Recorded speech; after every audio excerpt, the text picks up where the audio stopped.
অন্যদিকে নিখোঁজ কাটোয়ার এক বিএলও শুনানির আগেই নিখোঁজ বিএলও।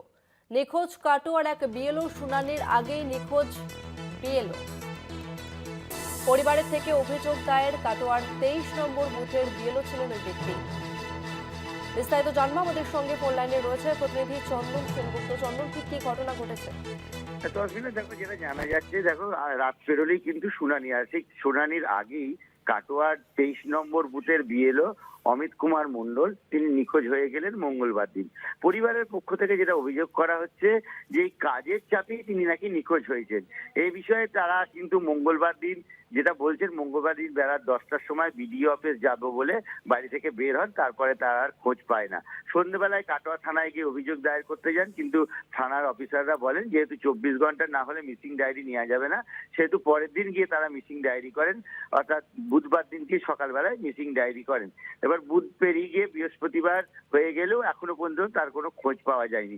পরিবারের পক্ষ থেকে যেটা অভিযোগ করা হচ্ছে বারবার করে, পরিবারে ওনার স্ত্রী অভিযোগ করছেন, ওনার ভাই অভিযোগ করছে যে কাজের চাপ যথেষ্ট ছিল এবং তার হাতে 30টা শুনানির কাগজ ছিল, অর্থাৎ 30 জনকে ডেকে পাঠানো হয়েছিল ওই 23 নম্বর বুথে শুনানির জন্য। সেই কাগজও কিন্তু বাড়িতে পড়ে রয়েছে।